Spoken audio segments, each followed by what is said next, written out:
Lemons. Life gives them to us. But it's what we do with our lemons that makes us artists. Hi, I'm Jack Myers, CEO of Squeezify. Now, for the last 10 years, Squeezify has revolutionized the way that people consume lemonade. Lemonade has always been there from the humble beginnings of family recipes. And then came the internet. People anywhere could buy citrus refreshments with the click of a mouse. Lemon Wire, Squeezester, Citrus Share. Lemonade was everywhere, but the lemonade creators weren't getting paid. Enter Squeezify. With Squeezify, you, the drinker, have access to all the lemonade in the world. From classic recipes we all remember to the biggest growers with mass appeal. Yeah! Good to see you. You too. Yep, it is. And all for just $10 a month. Amazing, right? Oh, hello. I'm an independent artist who crafts my lemonade in a converted slaughterhouse in Portland. Yes. Unlimited lemonade for $10 a month? How can someone like me make money doing that? I'm glad you asked. You can. You see, thanks to Squeezify's advanced drink tracking algorithm, we're able to calculate every sip slurped per lemon squeeze, recommend you to drinkers with similar taste, and pay you in exposure. And with no barriers to entry, anyone can add their lemonade to the Squeezify library. May I? Yeah, it's actually a really interesting process. Yeah. I developed this taste in a local DIY scene, and its profile is really great. unique. Now, our subscription model empowers both creators and drinkers. Creators are compensated based on the percentage of monthly net sips, which is why I'm so very proud to hand this very big check over to you. Thank you so much. And I think I have something for you as well. Thank you so much. That's a half penny. Squeezify has every lemon drink you can imagine. Every flavor. Every grower. Every pH level. Yep. All yours for just $10 a month. Come and get it!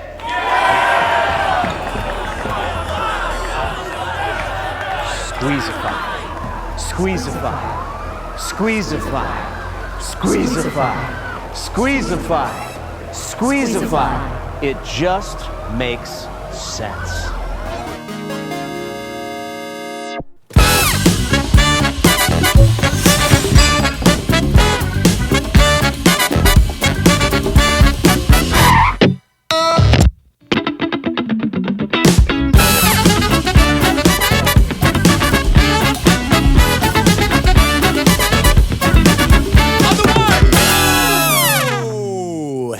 Hello, this is Cory in the Wong Notes. My name is Cory, and these are the Wong Notes. Now, during the last episode, there was a little miscommunication. I wrote a little note that said, "Fire Peter," this creepy stagehand we had. Petar thought it said, "Fire Petar." He was scared he was getting fired, so he took a last-minute flight to Serbia to say, "Peace out, you can't fire me, I quit." Well, I wasn't trying to fire him, but coincidentally, we have a very, very, very special guest, the legendary Nate Smith on the drums. And it's the perfect episode for Nate to be on because he is a master of this episode's theme, groove. You don't believe me? Let me show you. 2, 3, 4.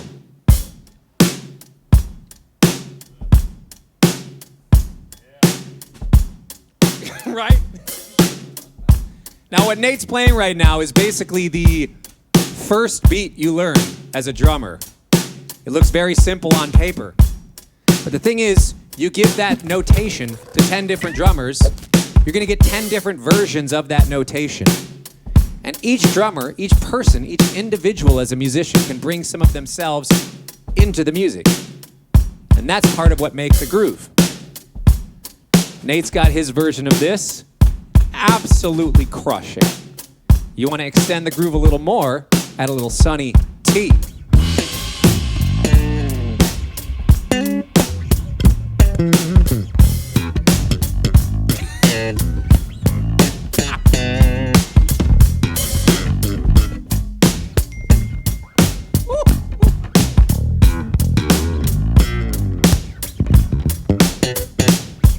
section.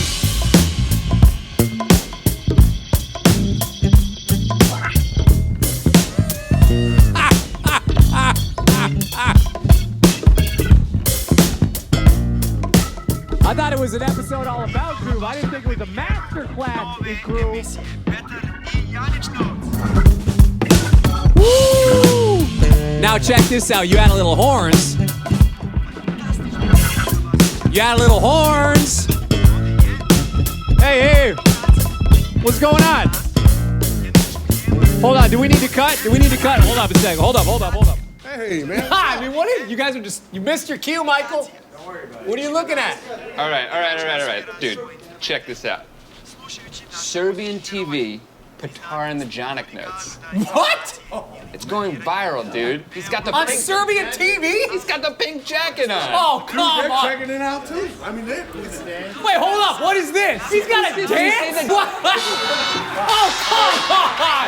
You got it. Wait, hold up. What is it? He's brushing up. He's brushing up? He's brushing up. He's just flossing and brushing, and that's going viral on Serbian TV. Are you kidding me? I'd watch it. I mean, It's pretty good. He took that pink jacket to the bank. all right. Hey, you know what? Good for you, buddy. Hey, if that's why you quit, fine. Good for you, Petar. I'm happy for him. We're not going to let that distract us any further, though. We've got the legendary Nate Smith. We're going to talk about groove. 2, 3.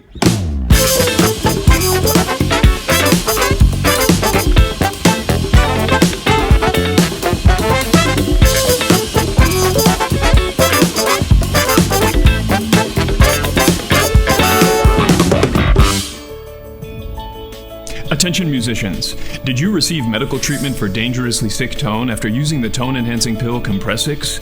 Dangerously sick tone can include any of the following: painfully crunchy notes, bitey strings, excessively British riffs, constricted nasal chords, blindly bright solos, woody jams, hissing Gs, hyperarticulate harmonics, harsh vibes, quadruple reverb, gain pain, and wiggle frets. If you or someone you love has tone problems as a result of using Compressix, you may be entitled to compensation. Call 888-251-3625 today for a free and confidential consultation.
Okay, pitch us on the Cory Wong movie. All right, so it's about like my life, but it's really more about life. It's a dark comedy / buddy road trip / drama / concert film. Throw in a little magical realism, and of course, some historical fan fiction. You can get Scorsese, right? Well, this is obviously just phase 1 of the Wong cinematic universe, so you're gonna wanna get rolling right away with Disney Plus to get that Santos and Sonny miniseries going. I'm sorry, Granny. I never actually learned how to read music. I mean, come on, the Academy's gonna eat that up. Am I right? And when you make the action figures, don't be shy about pumping up the biceps a little bit, you know? And then it's like, da, da, da, da, da. Obviously, Prince will play himself. You guys can do that with CGI, right? Deepfakes? We're seeing my birth. We're experiencing my birth from my perspective. John Woo doves. John Woo doves. I'll play my mom and my dad. You've seen Norbit, you get it. And then the recording studio rotates around. The walls are moving like the Jamiroquai video. Then we put on our guitars. We start walking on the walls like the Sugar Ray video.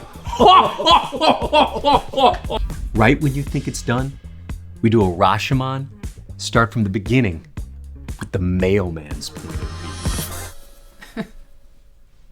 So you play guitar?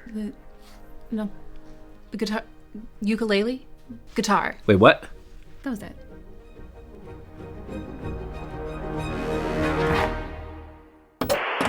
Hey everyone, Cory here, backstage on set.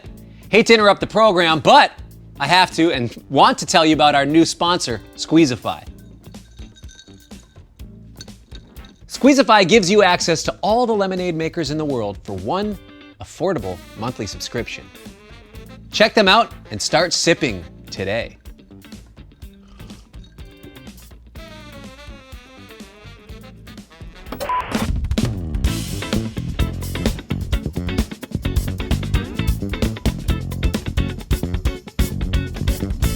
Welcome to the portion of the show where I interview somebody. On today's show, we have Master of the Groove, Nate Smith.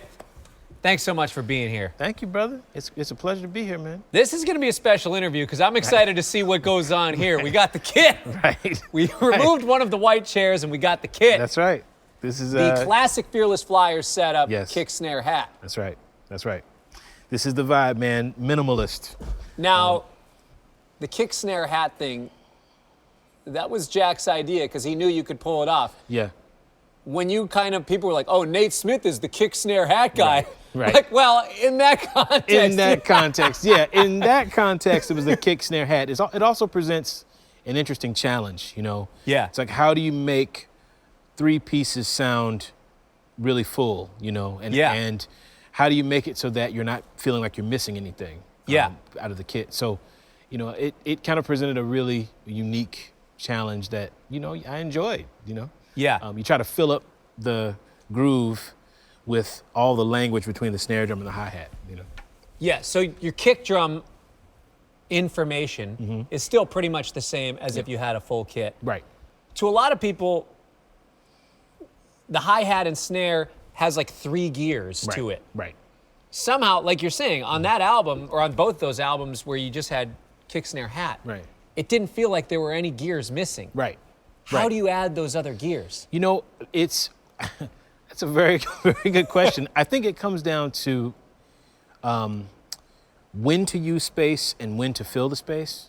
Kind of using your judgment, like, okay, I'm gonna play really sparse here so that everybody can hear all the parts. Yeah. And then as the playing gets a little more busy, as the arrangement gets a little more busy, you add another element that can help to sort of, you know, shift the gear, so to speak. Yeah. You know, so you're playing one thing, and then you get to another section, you add another orchestrational element. Maybe you add a few more ghost notes. Maybe you add an open and closed hi-hat. It kind of changes the vibe. You know, it kind of changes the color. This is a very, you know, limited sonic palette of color, but you know, you can do a lot with a little. Yeah. You know? Yeah. Can you play for me an example? Pick one groove do 4 bars in first gear, Yeah. 4 bars in second, Yeah. third, fourth, fifth. Can you show me 5 gears of Yeah. the same groove? Yeah, sure. So I'll start with I guess that Ace of Aces tune. Oh, yeah, yeah. That was like our first hit. So the basic groove was.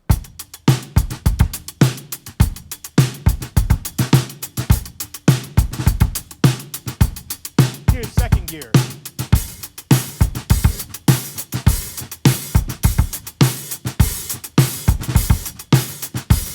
Here's third gear.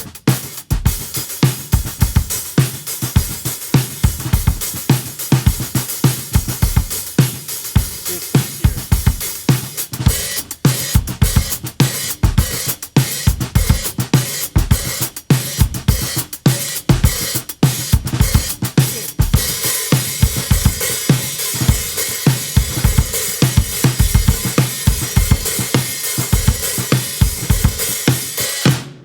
That's kind of the vibe.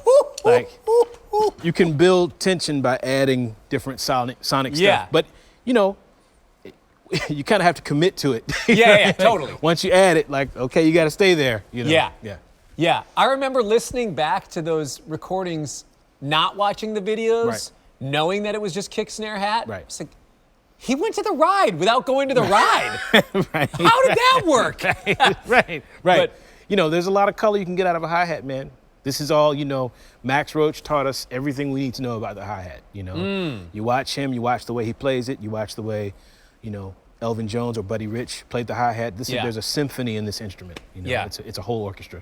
We had another episode about creativity where we were talking about how sometimes our limitations can open up our minds to, okay, actually tapping into a different source of creativity.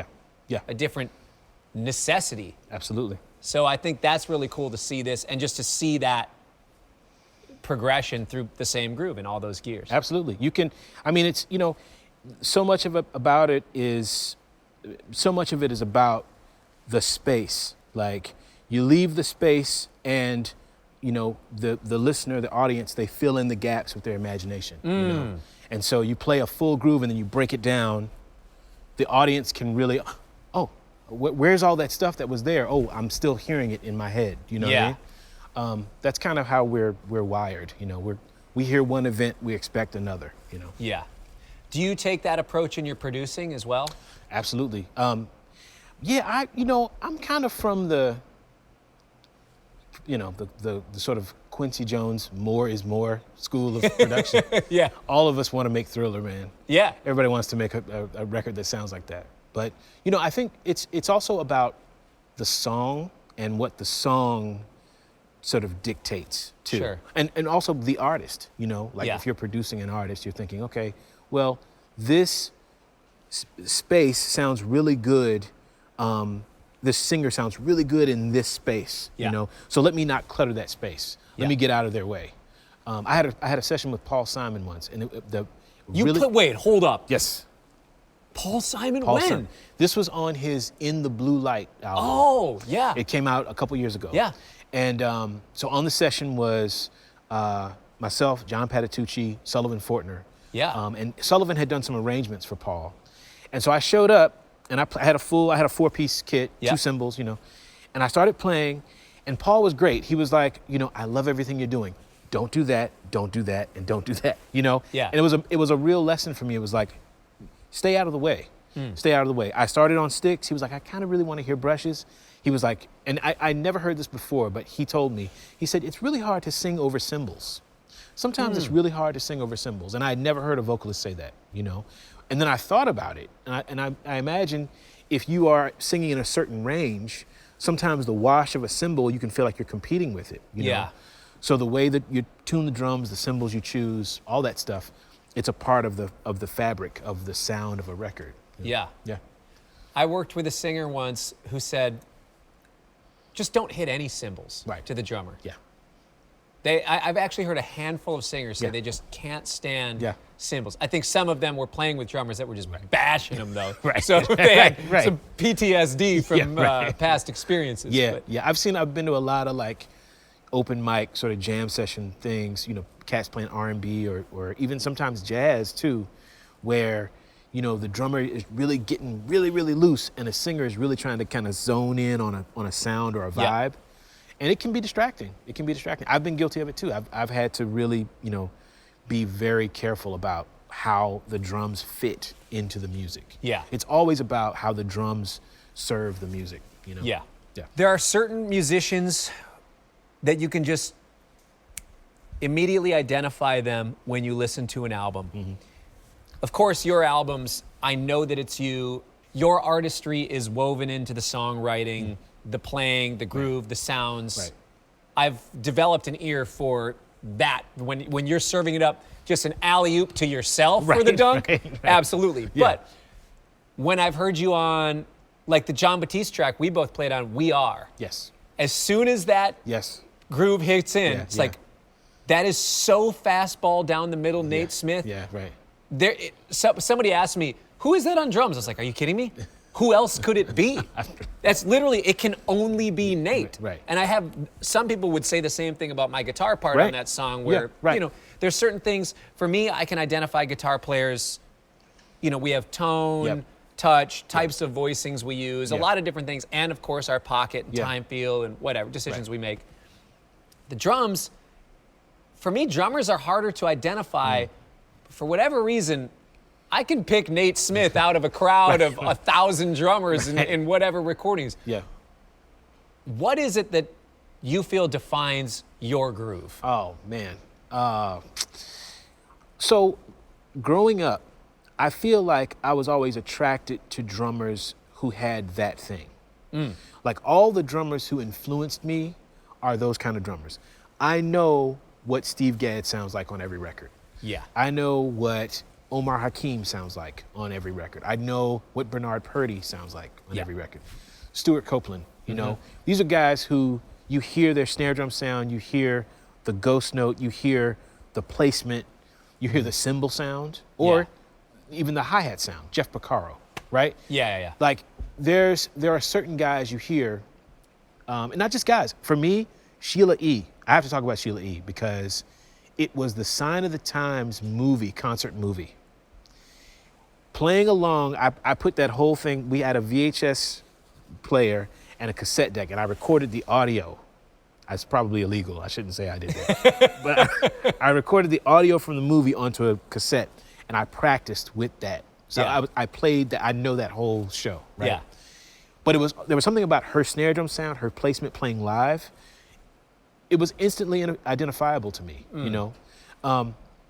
So having absorbed all those drummers, Will Calhoun with Living Colour, having absorbed all those, it kind of, you kind of find your own thing. What's the thread that's running through it? I think I do have, if I get specific, I think I do have a very unique snare drum sound. I think I have a very unique sort of left-hand approach. Yeah. My ghost note approach is kind of identifiable. Yep. Especially when I start to open up and start comping with the left hand. Yes.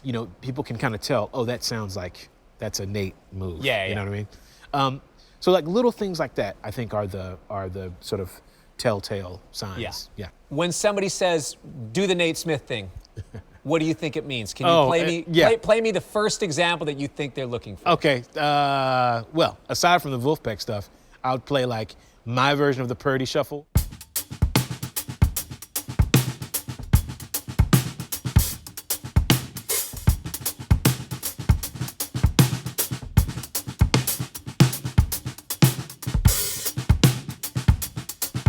Right? Yeah. Like getting inside those triplets, really opening them up and displacing them. I think that's one thing that people might say is, obviously it belongs to Bernard Purdie, but maybe it's something that I kind of like polished a little, in the same way that a lot of what I do belongs to Prince or Nile Rodgers. And I've taken all my other influences from when I was a kid and now it's become my own thing. It's your own thing, yeah. What I found was when I was a kid trying to play that stuff and not having the chops to do it, you kind of fill in the gaps with your own imagination. Like I can't execute that Buddy Rich thing, so I'm gonna get close and I'm just gonna tie those last two beats together with something that I make up, Yeah. That little something that you make up, that's what you sound like, you know? That's the thing that kind of becomes your thing. I love that. Yeah, that was the when you reach the height of your technical limitations and you still kind of push through, Yeah. whatever you're playing, that's really what you sound like, you know? Yeah. Yeah. So, like I said, I can identify you, and now as you're talking about, oh yeah, the snare sound, the type of ghost notes, the snare placement, the sound of the cymbals. Yeah. I guess it is no different than guitar tone and all that. It is all there. It's just you have to have a different awareness. A different of what to awareness of listen it to. too. Yeah. It's funny with piano. Sometimes some of my favorite piano players, it's taken me a long time to know who's playing piano. That's a really very difficult instrument to develop a personality on. Yeah. But now I hear Robert Glasper, I know it's him. Yeah. I hear Jason Moran, I know it's him. Yeah. And not just the touch and the tone, but also the choices they make. Totally. Yeah. So, the amazing thing about you and many other musicians, but you in particular, you've played across so many different genres and found a very particular thing in each of those, which not as everybody has been able to tap into. A lot of people know you in the jazz world, maybe through Dave Holland or through Chris Potter Underground. Yeah. That's like kind of a half crossover, and then that half crosses over into some of the other funk jazz world, which then halfway crosses over into Fearless Flyers, Wolf Family stuff, and then that ties over into other random things. And then also there's, like when you're playing with Brittany Howard or on pop albums, rock albums, Right. There's so many different genres that you've played in and developed a very specific and unique approach to that. When you're playing in those different genres, how do you place your fingerprint on it, but also only the right amount of fingerprint where it's not like people are too distracted by it, or I don't know. I don't know the right way to. No, I hear you. I hear you. I mean, so much of my musical mantra revolves around staying out of the way. Sure. Like really trying in everything I do to complement what other musicians are doing and not like distract from it. So, when Brittany called me, for instance, Brittany called me to go to LA to record for Jamie, right? Yeah. And I never met her. I went out there and I met her, and I met Sean Everett, who engineered it. Yeah.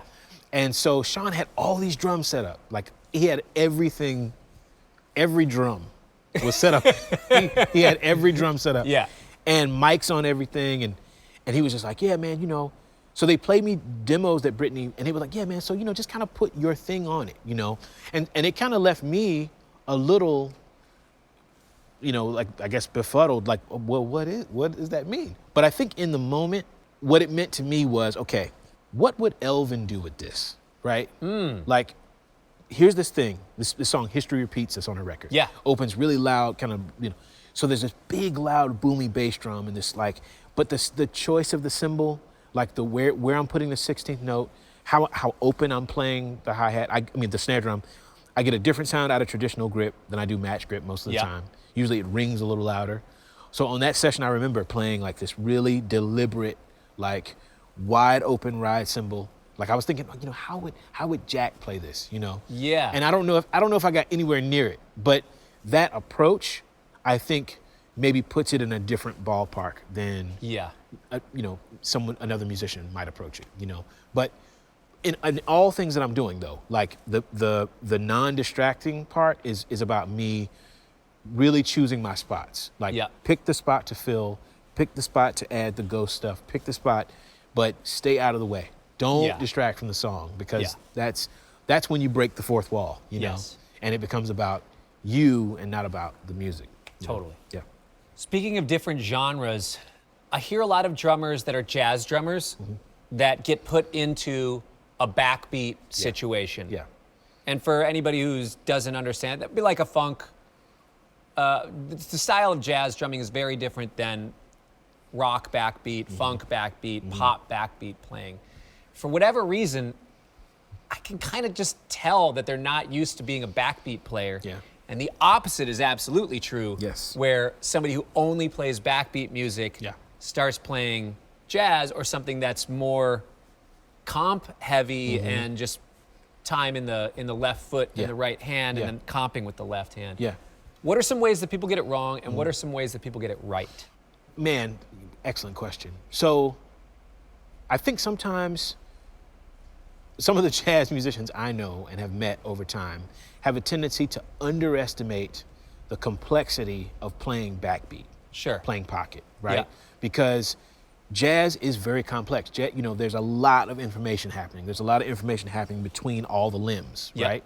When you're playing funk or backbeat, even hip hop stuff, it's like there's a similar amount of information happening, but your choices are much different. Yeah. Everything is about serving this pattern, right? This pattern that you're playing and repeating this pattern and digging into it.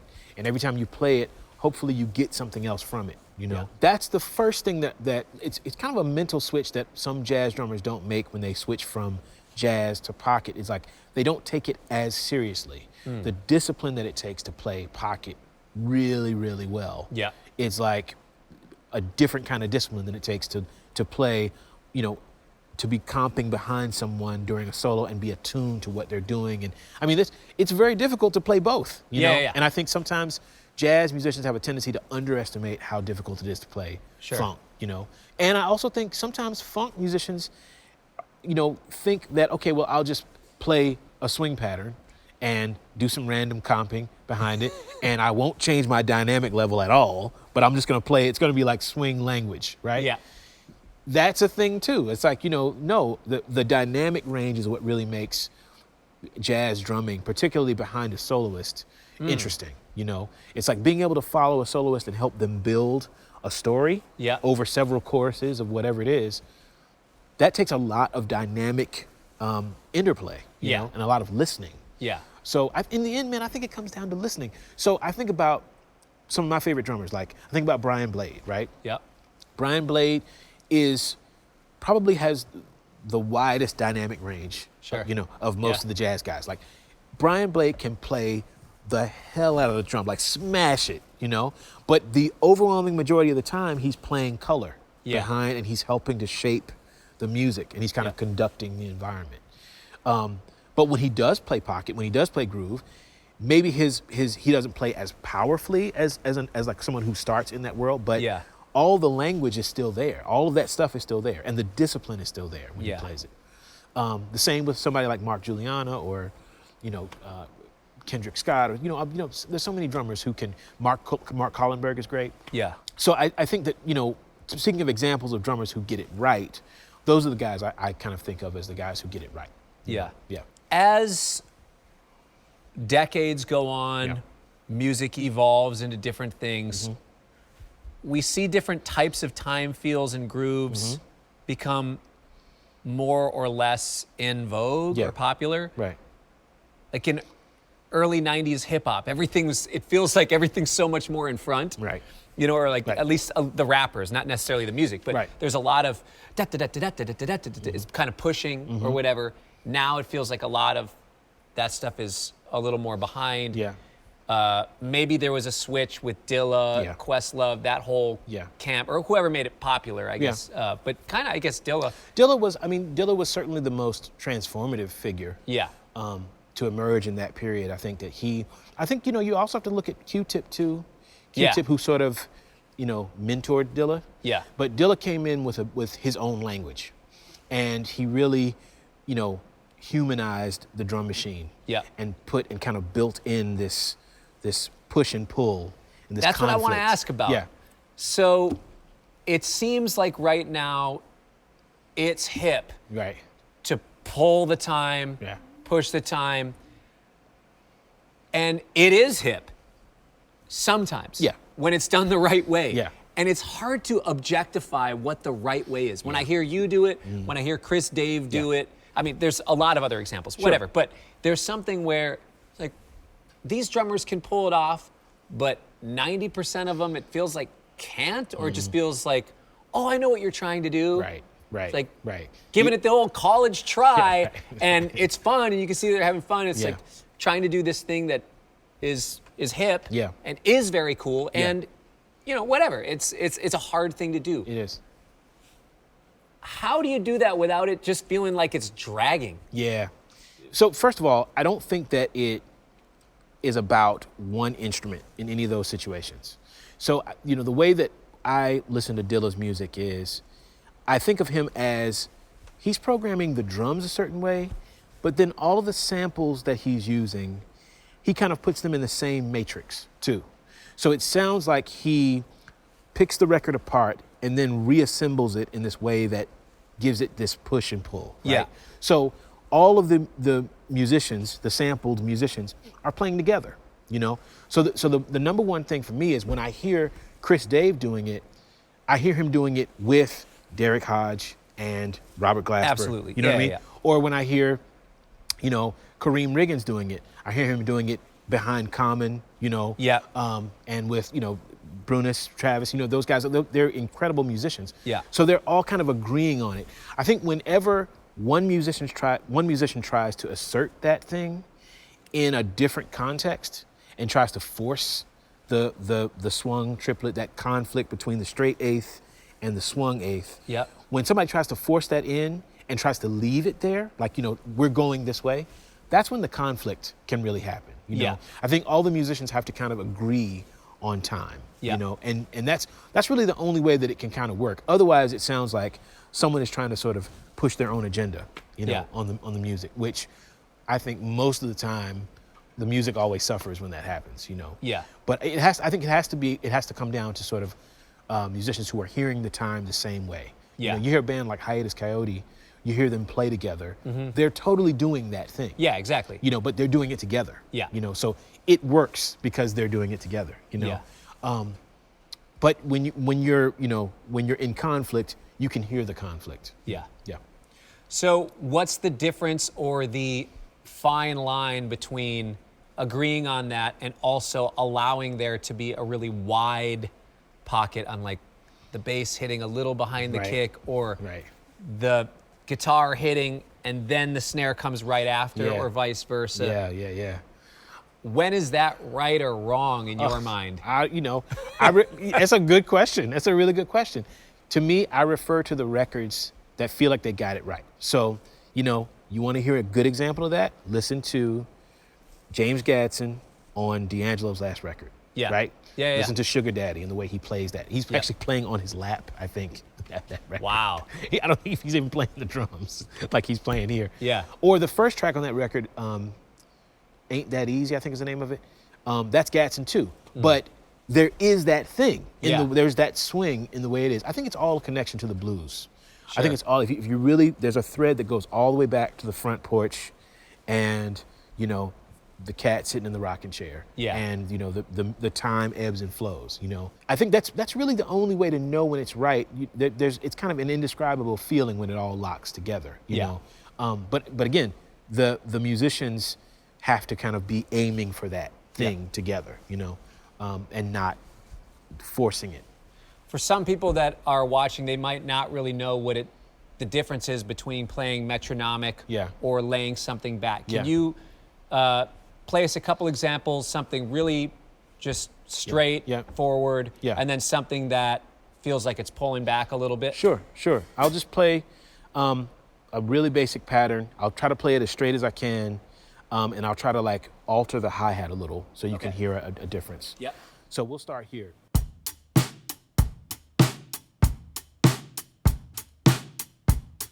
So if I start to pull the hi-hat back a little bit,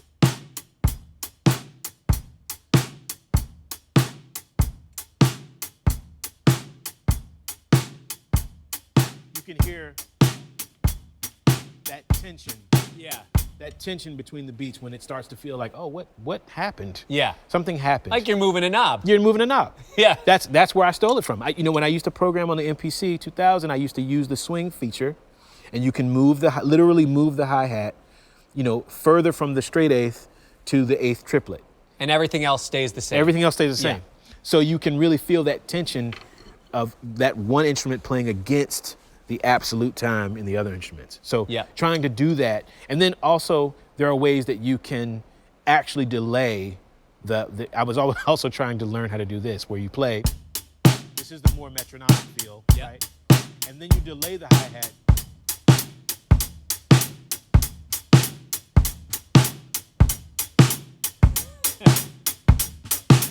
right? There's this thing where you can move it later or Yeah, earlier, yeah. you know? Yeah. So it's kind of like, okay, how do you replicate that on the drum set, you know? Yeah. So these are the approaches, you know, you try to take when you're kind of trying to play with the time a little. If you're playing a backbeat groove, or let's say you're playing a song, because there's guitar players that watch this. Imagine that, I'm a guitar player. Guitar players, sometimes we have to just bang, bang with the snare to kind of double it. Where do you like the guitar player to place that? Right with you, a little bit ahead, a little bit behind? I think it sounds really good either together or just a little bit behind. Yeah. Like I think, you know, sometimes when it's ahead, you know, for me at least, it can kind of take me out of it a little. I can kind of be, and it makes me think, okay, maybe I'm wrong. You know what I mean? Yeah. But when we're together, or when I hear him, that event just like a few milliseconds after, I feel like we're playing, you know, kind of, it sounds right to me, you know. Let's try it. Yeah, for sure. I'll just play a G minor on your backbeat. Okay, go. 3,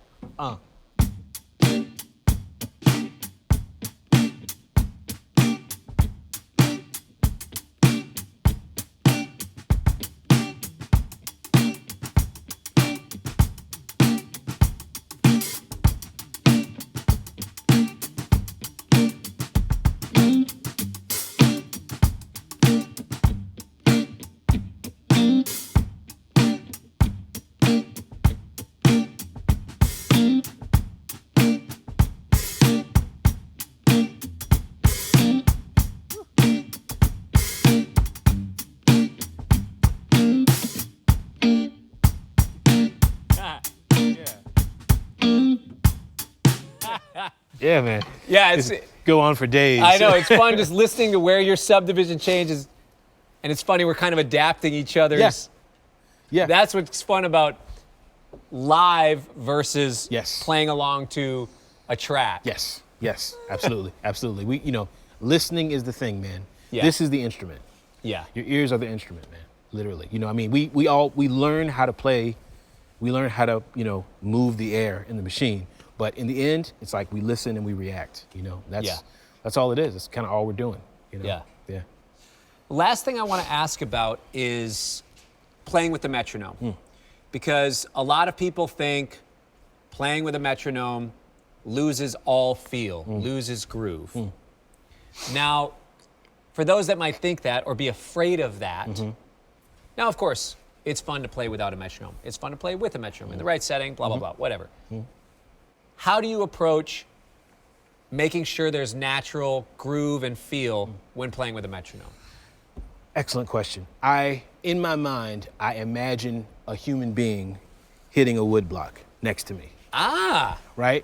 I imagine myself making music with a person who's doing that, you know? Yeah. Or sometimes instead of playing with a click track on the downbeat, sometimes I'll play with it on the upbeat, you know? So that it feels more like, I don't know, maybe like a jazz thing where there's this hi-hat, this thing that's happening.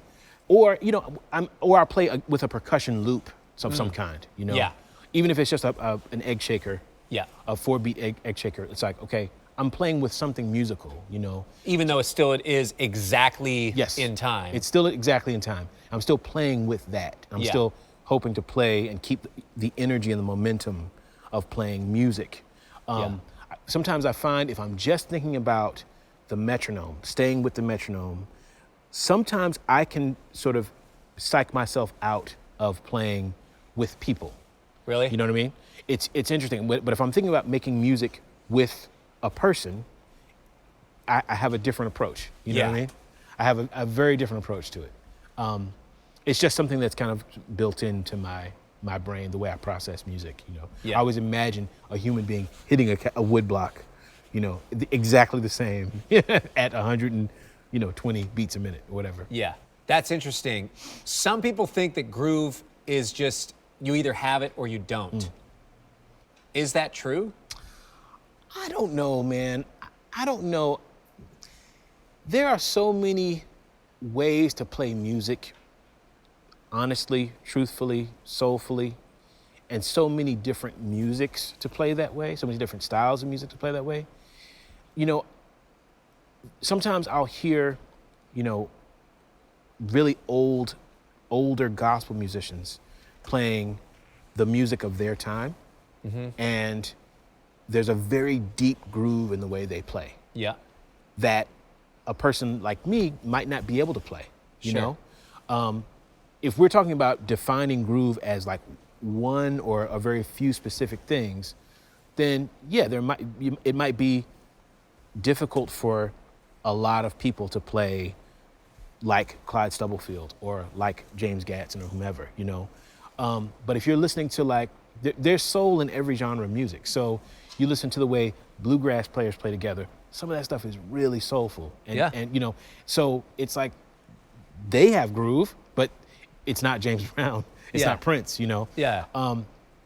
So it's kind of a difficult question to answer, but I do think that when it comes to playing this particular iteration of groove, backbeat-oriented groove, the one thing I think you have to have more than anything else is just a certain amount of discipline in your mind, like a certain amount of focus on one beat to the next, like just one beat to the next, and just this idea of keeping momentum and chasing the time, but not, you know, rushing, you know, but keeping momentum there. That's really important. And I think that is something that some musicians have and others don't. Yeah. You know, but totally. You know, that feeling can be applied to different things too. You know, it's kind of a tough thing. But I do think almost any area of life. Almost any area of life. Almost any area. How do you keep your momentum? You know what I mean? That's a whole other interview. Yeah. You know what I mean? That's it. Yeah. Awesome. Well, Nate, thanks so much for being with us. It really means a lot to have you on the show. Oh, man. Master of the groove, great friend, great player. Thank you so much for being here. Thank you, Cory. Thank you so much, brother.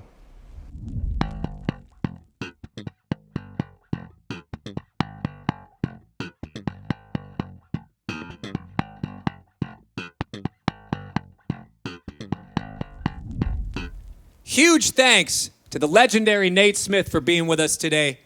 Thanks for hanging. We'll see you next time. 2, 3.